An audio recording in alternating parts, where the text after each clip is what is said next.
vous êtes en campagne électorale d'ailleurs pour le compte de la coalition IDI 2019 en tant que président de ACT, Alliance pour la citoyenneté et le travail, votre parti politique. Et d'ailleurs, Abdoul Mbaye, vous êtes en campagne électorale à l'étape de Kaolack que vous avez quitté ce matin pour participer à cette émission. Vous y retournez tout de suite après notre entretien pour poursuivre votre campagne.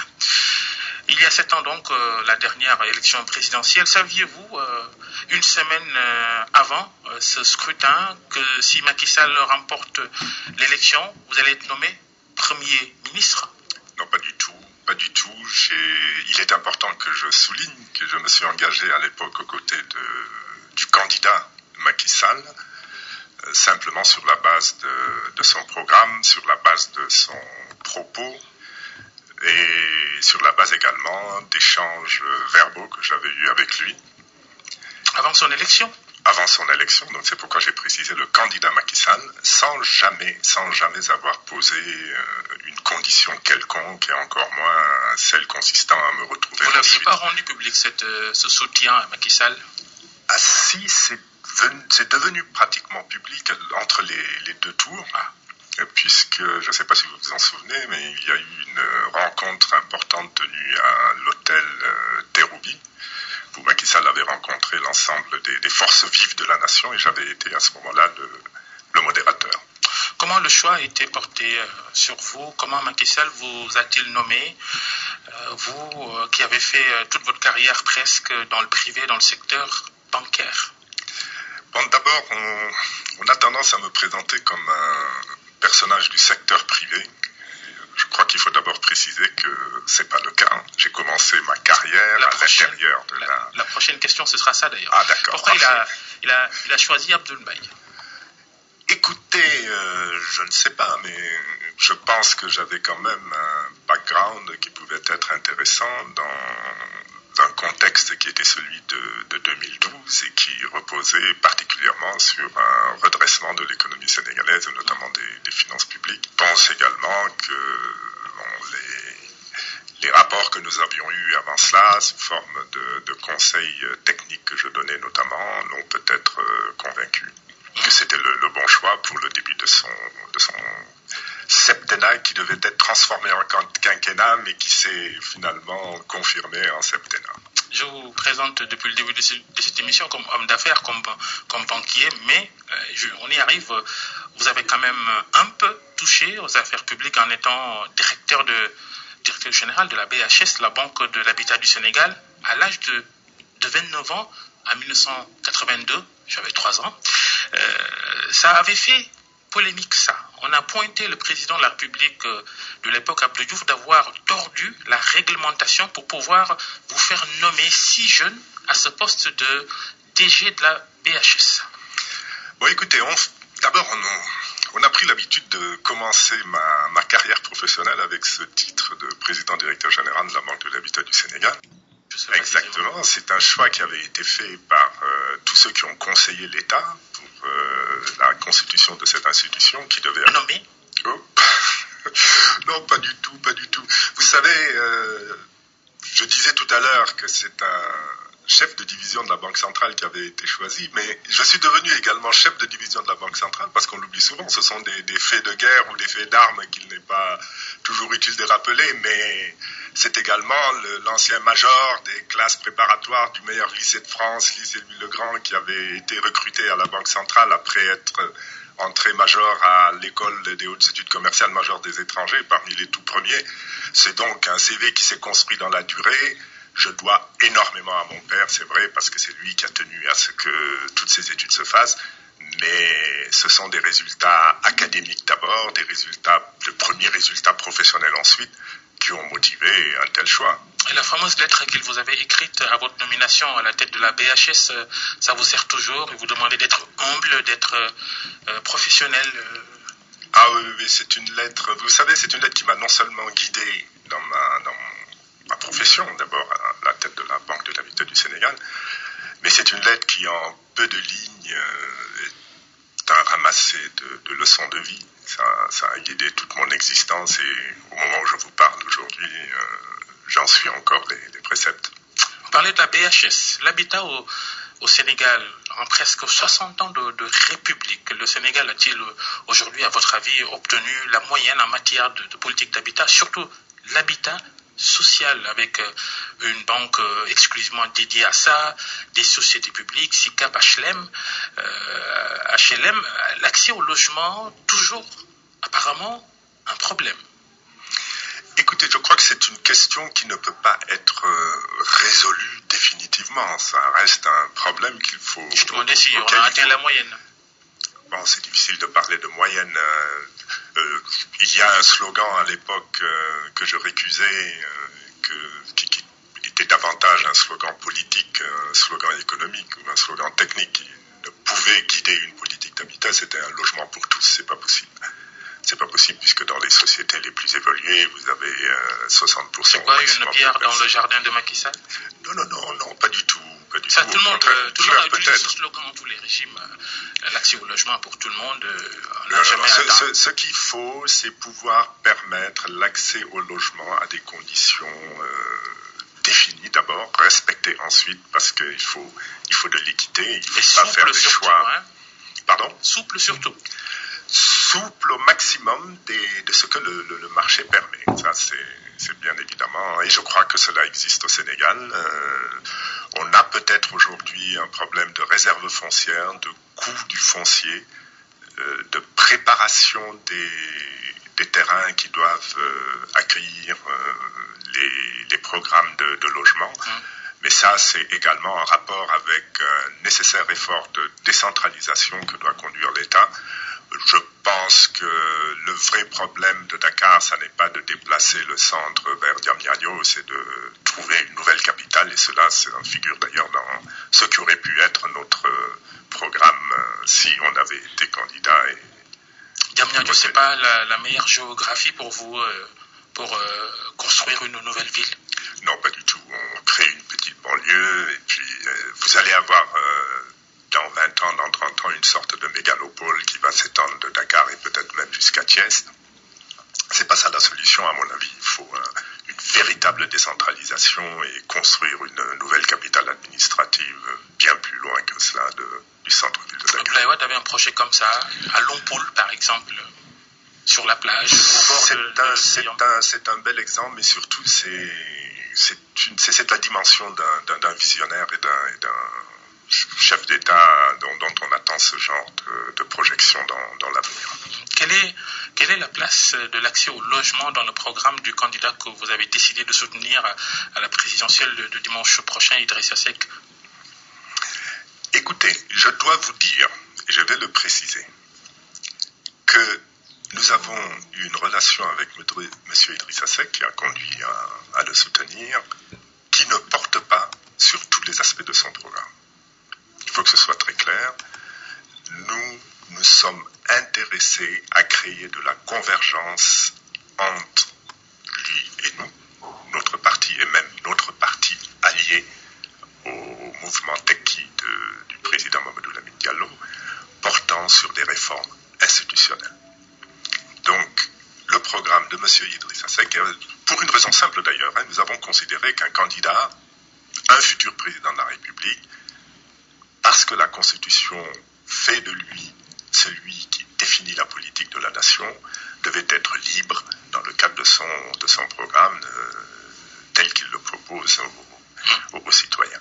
Et nous sommes intéressés à ce qu'on considère comme les fondations de notre démocratie, parce qu'on considère qu'il faut la reconstruire, une nouvelle démocratie, ce qui apparaît comme indispensable pour garantir les libertés, pour faire du Sénégal ou refaire du Sénégal une véritable démocratie. Et donc ce sont des réformes institutionnelles que nous lui avons proposées, qu'il a acceptées. Et je dois même préciser, parce que j'ai eu quelques retours lorsque nous avons dit « Ah oui, il vient d'accepter tout un programme. » Non, nous travaillons dessus ensemble depuis près d'un an. Ça veut dire, Abdoul Mbaye, que c'est du tout sauf Macky Sall, quoi. Je crois que c'est une manière un peu réductrice de présenter notre choix. Nous avons, pendant plusieurs années, constaté de très grosses défaillances venant du régime actuel dirigé par le président Macky Sall.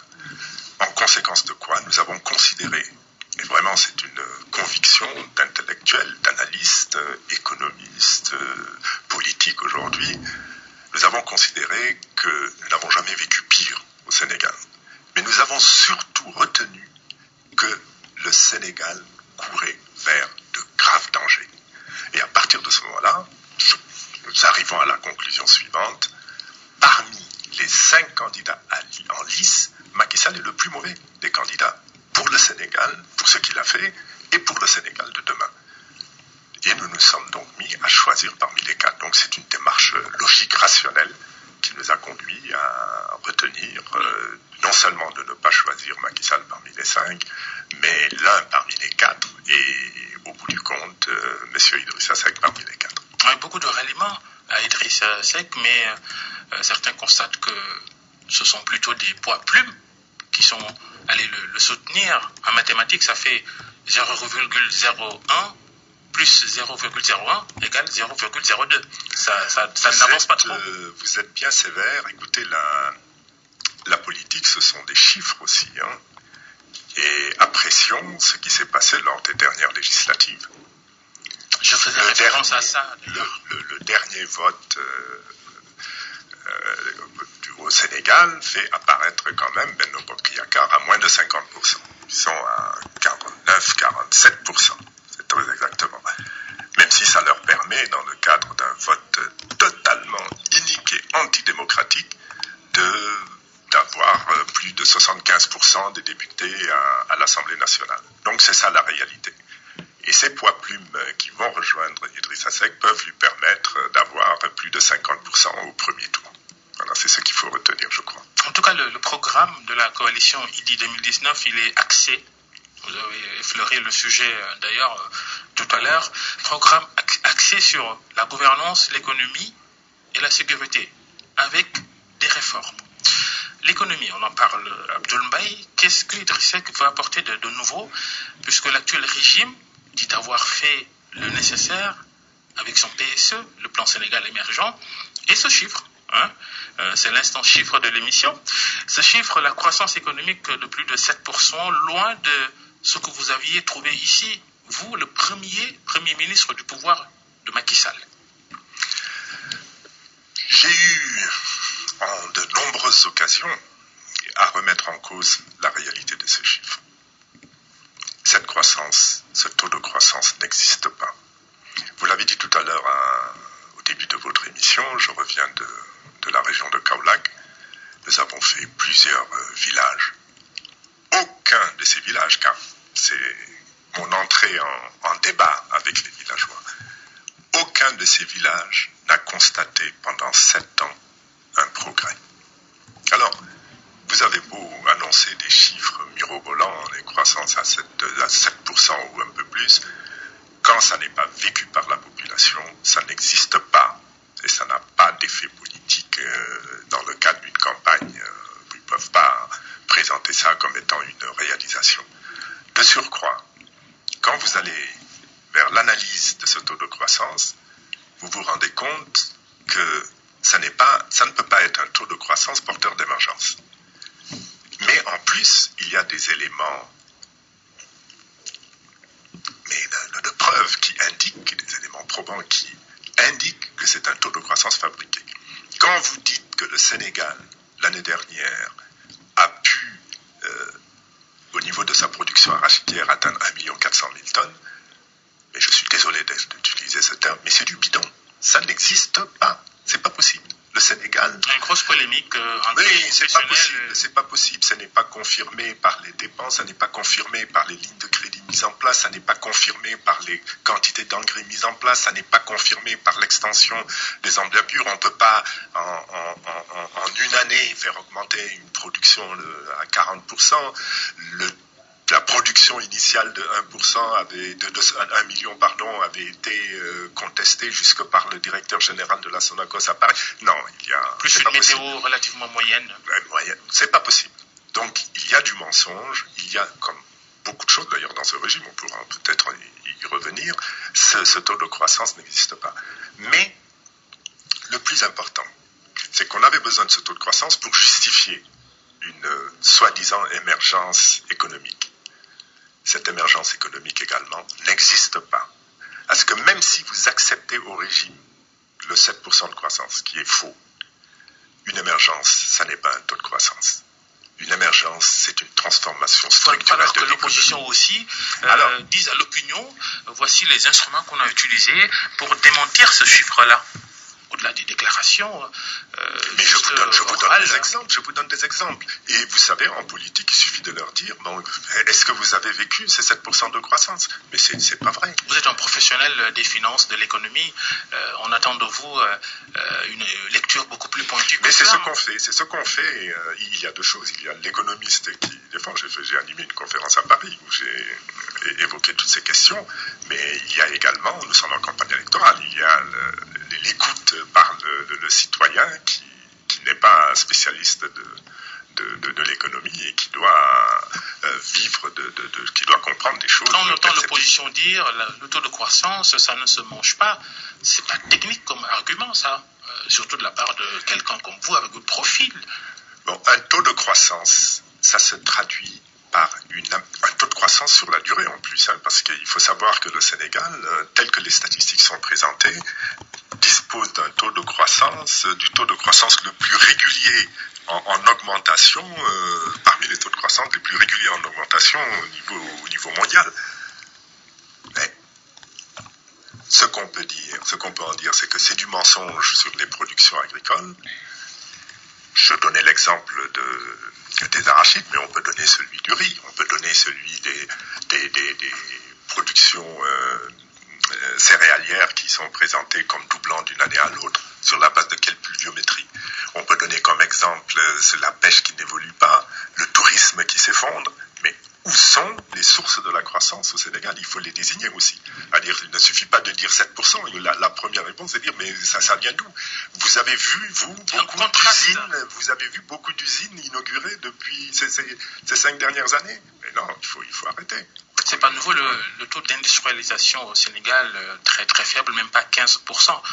Même si le pouvoir actuel est en train de mettre en place des schémas, l'ouverture de zones industrielles, à commencer par Diamniadio, on annonce d'autres ailleurs. Bon alors, on est spécialisé au Sénégal, notamment ce régime, dans la mise en place, avec des financements exorbitants en termes de montants et de mise en place de supports de croissance. Mais le support de croissance, c'est pas la croissance. C'est vrai, il y a des infrastructures qui sont indispensables, qui sont nécessaires, mais il faut pouvoir les réaliser à temps en rapport avec la croissance constatée.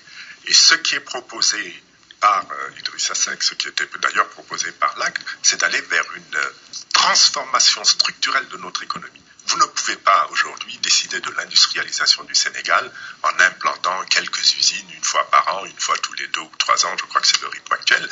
Ce qu'il faut, c'est partir de ce que l'on fait, partir de notre artisanat et le faire évoluer vers une semi-manufacture, vers une industrie. C'est comme ça que l'émergence est construite dans d'autres pays, notamment sur le long terme alors. Écoutez, il vaut mieux, parce que vous parliez tout à l'heure d'échec d'industrialisation sur près de 60 ans d'indépendance, il vaut mieux emprunter un chemin sûr, même s'il doit être lent ou long, plutôt que des démarches qui vous conduisent d'ailleurs parfois, parce que le Sénégal a reculé sur le plan industriel, il faut le savoir. Le Sénégal, je viens de Kaolack, voilà, vous avez cité Kaolack, je réside dans un hôtel qui se trouve dans l'ancienne zone industrielle de Kaolack, mais il ne reste plus rien, pratiquement rien. Le textile... Il y a eu déclin industriel du Sénégal à l'échelle de l'Afrique de l'Ouest. Donc prenons la bonne voie, prenons le bon chemin, et même si ça doit être un chemin de croissance lente dans la durée, que ce soit le bon. Contraste avec quand même ce que vous êtes en train de dire du régime actuel, contraste avec votre discours à l'époque quand vous êtes arrivé au pouvoir, que vous étiez nommé Premier ministre, c'était de dire Abdoulaye Wade et son régime avaient mis à terre le pays, qu'il n'y avait rien, nos trésors. Le Sénégal n'a pas alors relevé la tête depuis 7 ans. C'est ce que vous voulez nous dire? Il y a des progrès qui ont été faits, notamment en termes de finances publiques, et qui ont été significatifs les premières années du régime Macky Sall. qui ont été compromis ensuite qui sont aujourd'hui compromis par une politique d'endettement en tous azimuts. Par exemple, il n'est un mystère pour personne que le taux d'inflation avait été important, il était au-delà de 3%, et que nous l'avons ramené à l'époque en deçà de 2%.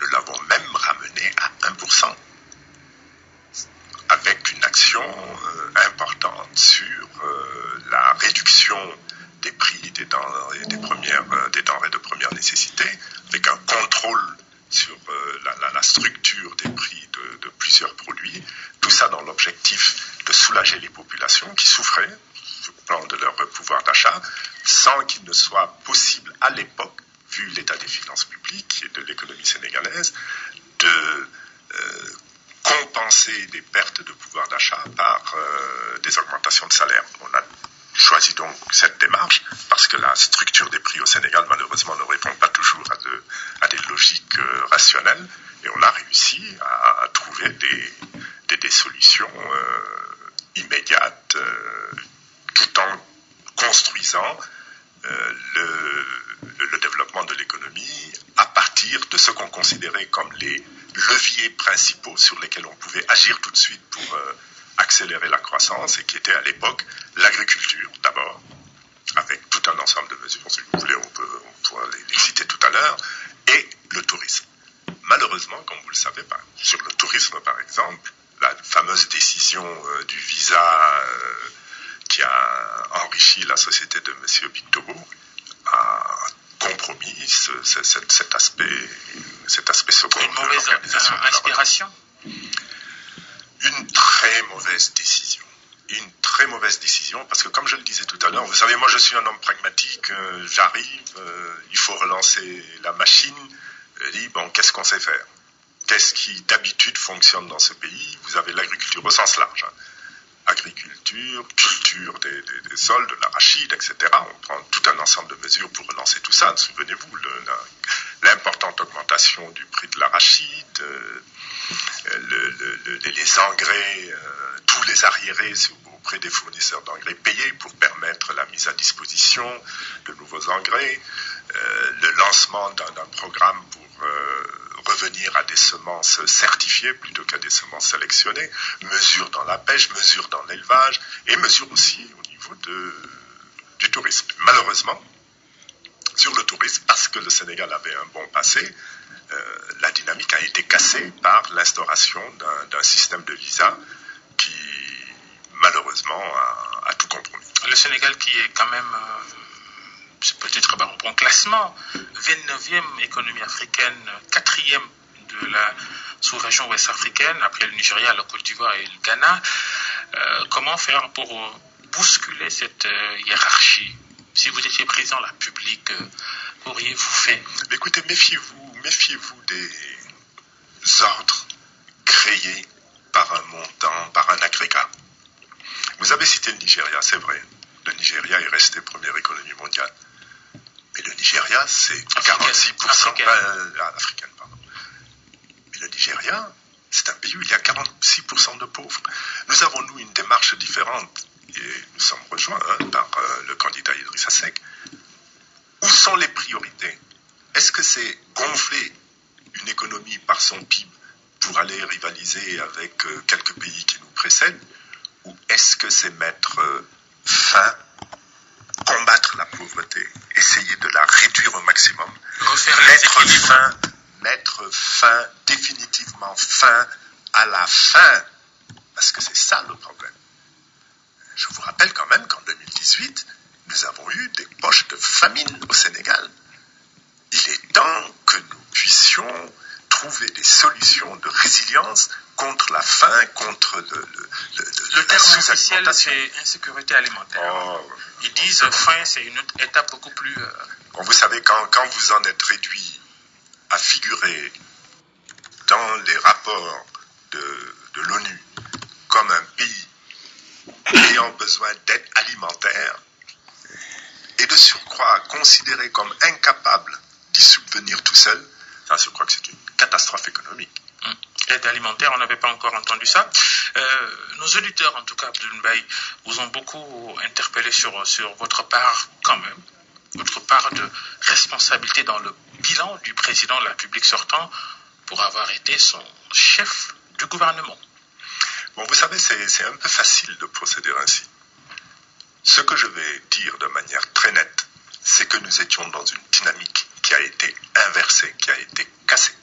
Moi, j'étais dans une dynamique qui était celle des engagements qu'il avait pris vis-à-vis du peuple sénégalais en qualité de candidat. Point barre. À partir du moment où on considère que je ne suis plus le bon Premier ministre pour conduire cette politique et qu'on fait appel à quelqu'un d'autre dans une perspective d'échéance politique et qu'on est resté dans de l'échéance politique et de la gestion politique politicienne, je ne suis plus comptable de ce qui vient après. C'est évident. Mais j'avais considéré à l'époque important de quitter ma mission, mais en rendant compte. Et j'ai écrit un ouvrage qui s'appelle Servir. C'est pas fortuit.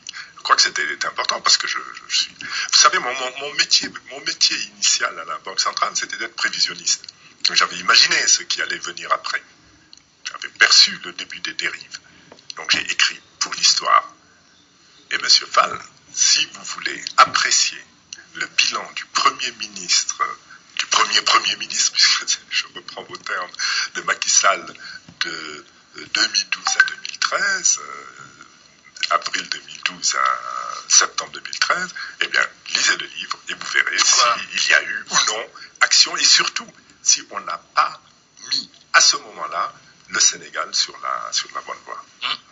En tout cas, on verra, on va essayer de jeter un coup d'œil sur ces écrits. Abdoul Mbaye, notre invité devant le grand jury des RFM, opposant, président du parti ACT et soutien d'Idrissa Seck à la prochaine élection présidentielle, une élection qui se tient dans une semaine. Et qui l'eût cru, vous et Idrissa Seck, côte à côte aujourd'hui, luttant ensemble contre Macky Sall?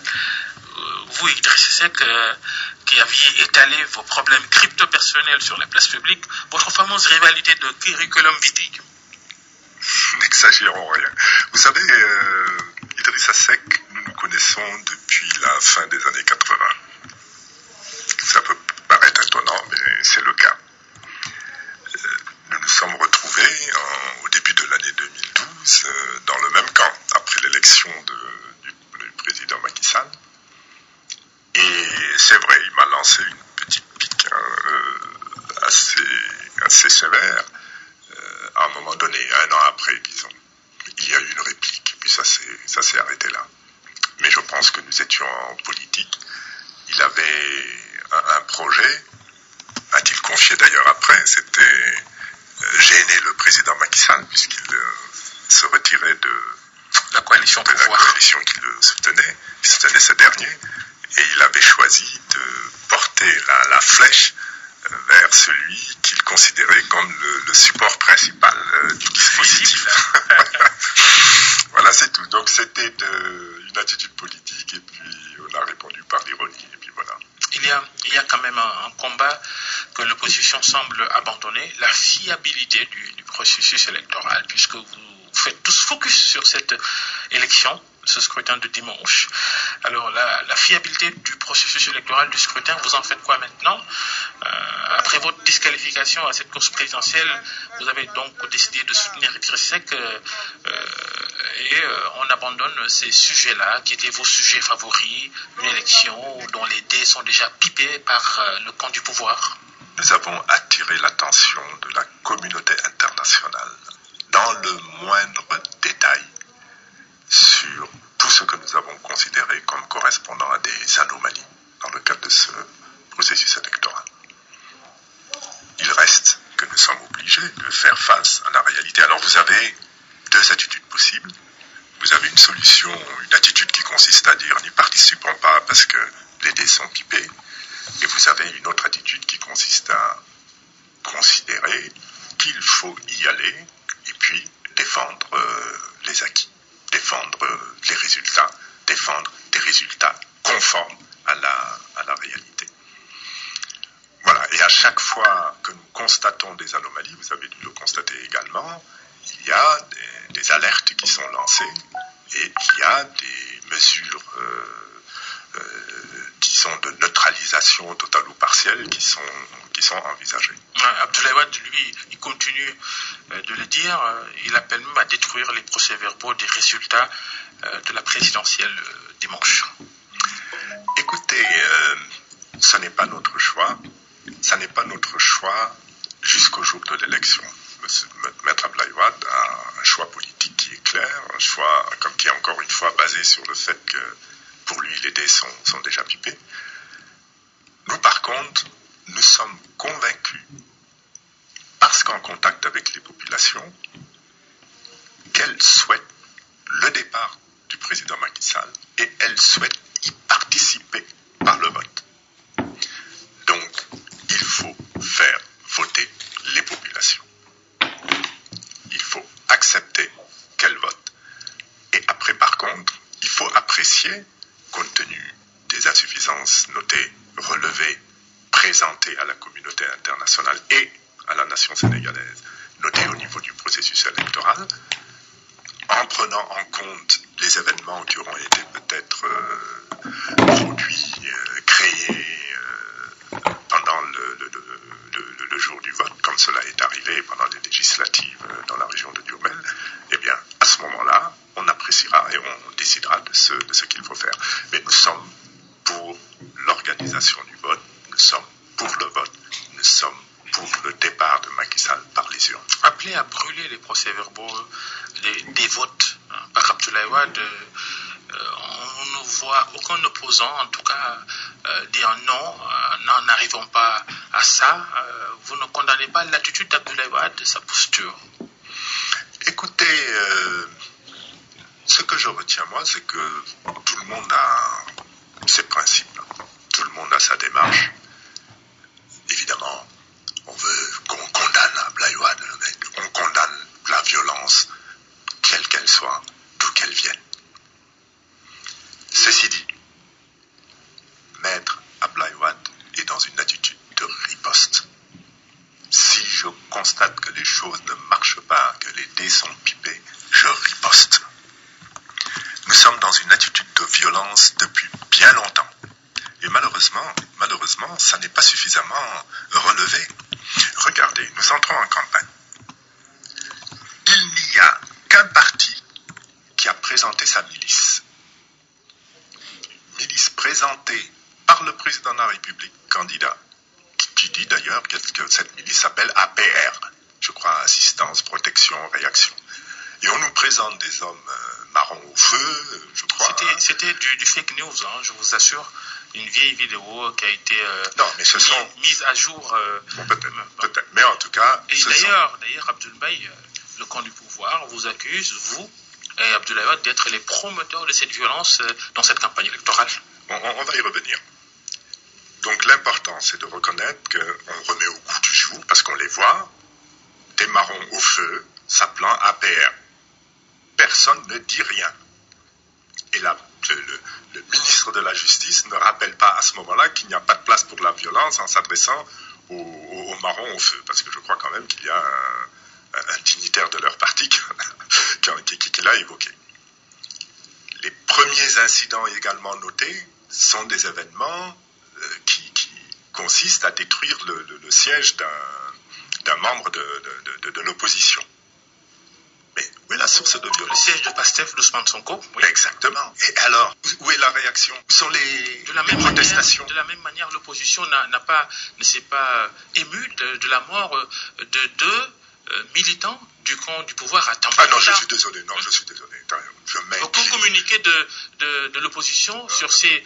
Et sans doute, si c'était des militants de l'opposition qui étaient tués, le retentissement, le tollé aurait été autre, c'est clair. Non, il faut pas dire ça. Lorsqu'un citoyen sénégalais décède, c'est grave pour tout le monde. Qu'il soit d'ailleurs agresseur ou agressé. Par contre, mais vous avez quand même posé une question importante là. Vous dites Abdoulaye et le maître Abdoulaye Wade appellent promoteur de la violence. Promoteur de la violence. Il faut que j'y réponde. Avez-vous déjà lu un communiqué signé par Abdoulaye ou par une instance du parti ACT? Avez-vous déjà entendu des propos de Abdoulaye appelant à de la violence. Avez-vous déjà noté des compagnons, ce sont les militants de notre parti, des compagnons de l'acte impliqués dans des actes de violence? Non.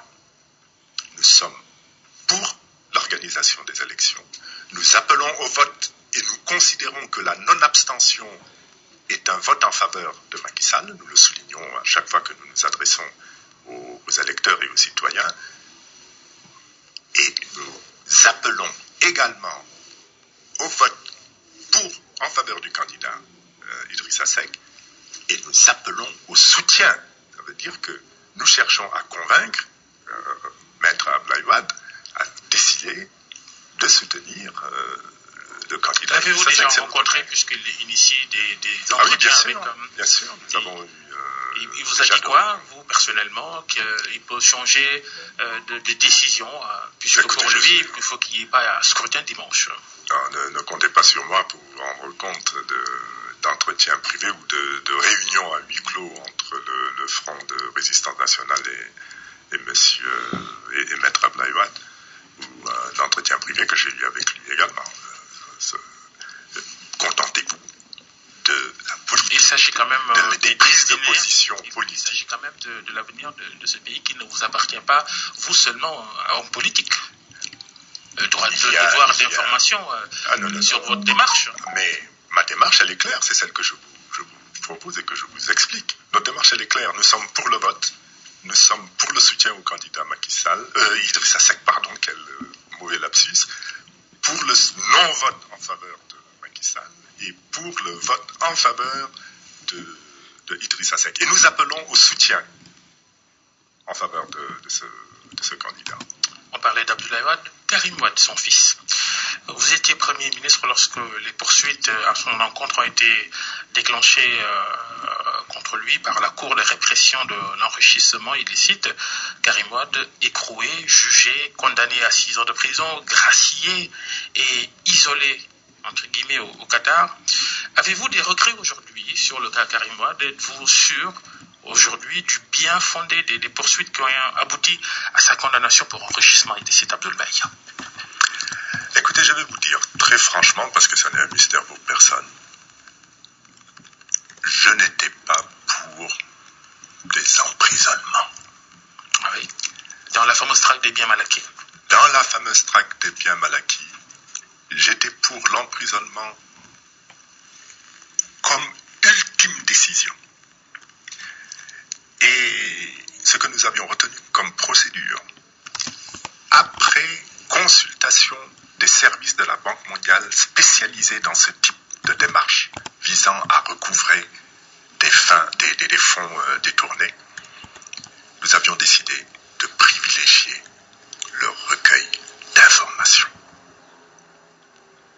Constituer des dossiers béton, peut-on dire pour parler avec les termes courants, constituer des dossiers béton, s'entretenir avec les personnes, aller vers du compromis, si possible, en mettant devant le souci de faire récupérer de l'argent au profit de l'État et sanctionner par des mesures, perte de droits civiques, etc., etc.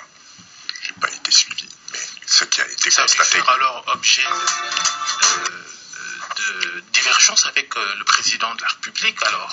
Ce n'est pas des divergences, c'est une proposition qui n'a pas été retenue, enfin, c'est tout. Ça ne vous a pas opposé à lui sur ce sujet-là? Non, pas du tout. Mais par contre, la ministre de la Justice à l'époque s'appelait Aminata Touré. Elle a insisté pour que la démarche qui a été finalement adoptée soit celle que doit prendre le président de la République. Vous étiez là entre les deux, vous n'avez pas posé de veto. Écoutez, un Premier ministre, il est là pour exécuter une politique définie par le président de la République. Je n'étais pas pris entre deux feux, je dépendais de la décision prise par le président de la République. Nous avons fait une autre option, elle a été mise en œuvre, et vous avez vu ce qui en est sorti. On a fait des choix parmi les personnes à poursuivre, et il suffisait par exemple de rallier c'est devenu une gestion politico-politicienne. Vraiment, je ne souhaite pas être associé à cette démarche. Alors, Ce qui est important par contre, c'est que ce que nous souhaitons, nous, d'abord, c'est que demain, on ait peut-être deux options. Ou que le délit d'enrichissement illicite puisse être traité par les tribunaux usuels, offrant notamment aux suspects la possibilité, aux condamnés la possibilité d'un recours, ou que la crise soit maintenue, mais avec possibilité de recours offerte aux condamnés. Et que surtout, parce que c'est ça qui est important, que les parquets ne fonctionnent pas sur la base d'instructions politiques, qui sont parfois verbales. Nous exigerons des instructions écrites et motivées. Parce que l'instruction, j'entends dire, il faut une instruction écrite, d'accord, il faut laisser tomber l'instruction verbale. Non, c'est vrai, il faut une instruction écrite, mais le plus important, c'est d'avoir une instruction motivée. Et nous proposons, dans le cadre de l'indépendance de la justice à construire, que ces instructions ne viennent plus du ministère de la Justice. Qu'il y ait auprès de ce ministère un service spécialisé, ça peut être l'agent judiciaire de l'État, c'est ce que nous proposons d'ailleurs, mais dont les compétences seraient étendues, qui va constituer des dossiers, les transmettre au procureur de la République et non pas au procureur du gouvernement ou au procureur spécial s'il existe encore, et sur la base de ce dossier, il y aura instruction à charge et à décharge. Sur le cas que nous évoquons, le cas Karim Wade, vous en tant qu'ancien ministre qui étiez là au moment où cette affaire a été entamée par le pouvoir, êtes-vous aujourd'hui convaincu de la culpabilité de Karim Wade d'enrichissement illicite? Écoutez, je ne vais pas me substituer aux tribunaux. Les tribunaux ont tranché. Je ne suis pas quelqu'un qui va remettre en question des condamnations. Par contre, vous attaquez souvent à la justice, Abdoul-Baye. Ah, je le fais lorsque je constate que l'indépendance n'est pas mise en cause, que l'indépendance de la justice est mise en cause. Dans le cas de Karim Wade, il y a quand même quelque chose qui est intolérable. D'abord, pourquoi 2 poids 2 mesures? Vous voulez me faire croire que Karim Wade est le seul à pouvoir avoir pris quelque chose dans les caisses de l'État ou avoir profité de ses fonctions pour s'enrichir? On ne parle pas de détournement de deniers publics. On est dans le cadre d'enquête, de procédure sur l'enrichissement illicite. C'est différent. Mais ça vient d'où? C'est du public. De mettre en place des modus operandi. Oui. Ah oui, mais c'est dans le cadre de fonctions au service de l'État qu'on profite de cela. Mais pourquoi voulez-vous vous acharner sur Karim Wade et pas sur les autres? Sur qui, par exemple? Abdoulaye Baldé, par exemple, qui a rallié Macky Sall? C'est vous le journaliste, vous êtes mieux informé que moi sans doute. Je ne vais pas me mettre à les citer, mais il est manifeste que sur une longue liste qui avait été préétablie, finalement, il y a un seul condamné. Ce qui est inadmissible également, c'est pourquoi le bannir? Parce que ce sont les états de fait. Ce qui est inadmissible également, c'est pourquoi changer une loi électorale en le visant lui de manière particulière. Non. Vous attaquez souvent à la justice tout à l'heure, et pourtant vous êtes un enfant de la famille des magistrats. Même le Conseil constitutionnel que votre père Kéba Mbaye a dirigé, vous n'épargnez pas le Conseil constitutionnel. Ils vont se dire, mais alors, pourquoi il nous fait ça, Abdoul-Baye? Non, ça ne marche pas comme ça. Vous savez, je fais des constats terribles. Et parce que je suis fils de Kéba Mbaye, je ne peux que regretter ce qui fut son combat principal, c'est l'indépendance de la justice.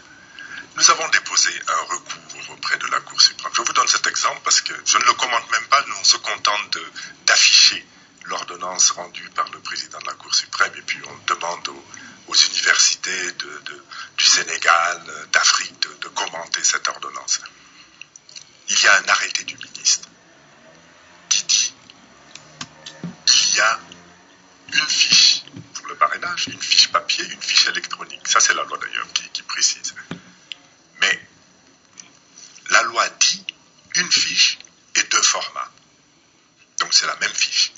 Et vous avez l'arrêté du ministre qui arrive avec une fiche électronique différente de la fiche papier. liberté auprès de la Cour suprême, on m'a dit, mais il y a un problème. On a d'ailleurs une intelligence de présenter 2 recours. Un recours en référé liberté qui impose une réaction sous 48 heures, et puis un recours pour excès de pouvoir. Le recours pour excès de pouvoir est encore en cours. Mais on a eu l'ordonnance sur le référé liberté, et on nous dit qu'il n'y a pas urgence. Alors qu'on entre en période électorale. Mais comment pouvez-vous comprendre cela? D'un autre côté, au niveau du Conseil constitutionnel, je vous renvoie, pour ne prendre que ce cas-là, vraiment très sincèrement, je vous renvoie au considérant 10 de la décision de 2019, où il est mis que le Conseil constitutionnel a examiné les fiches de signature les fiches de parrainage portant signature des parrains. Mais c'est faux, c'est un mensonge. Votre père, Foké Bamba, il n'aurait jamais tranché comme ça cette question? Mais jamais. Mon père travaillait pour l'histoire, ça je peux vous le dire. Il n'est pas le seul d'ailleurs. Vous avez un magistrat comme Youssou N'Dia, il n'aurait jamais signé quelque chose comme ça. Il n'aurait pas signé quelque chose qu'il n'a pas fait en disant je l'ai fait. C'est pas possible. C'est la fin de cette émission, Abdoul Mbaye. Merci. Un peu de football. Vous êtes un ancien président de la Fédération sénégalaise d'athlétisme. Le Sénégal qui pourrait écrire ce soir sa première belle page de l'histoire de son football. Si l'équipe nationale des moins de 20 ans remporte la CAN U20, ce serait le premier titre continental majeur pour cette discipline. Dans le cas, j'ai d'ailleurs été trésorier général de la Fédération sénégalaise de football aussi, et je leur souhaite la plus grande des réussites, parce que de toute façon, j'en suis convaincu, le football du Sénégal est à l'ère de plusieurs succès qui vont arriver. Ouais, n'est-ce pas? On produit les meilleurs footballeurs parmi les pays qui produisent les plus grands footballeurs de ce continent. Absolument. On n'a jamais rien gagné. Merci Abdoul Mbaye, ancien Premier ministre, le premier chef de gouvernement du pouvoir de Macky Sall. Merci d'être passé devant le grand jury. Vous dirigez le parti d'opposition ACT, soutien d'Idrissa Seck à la prochaine élection présidentielle.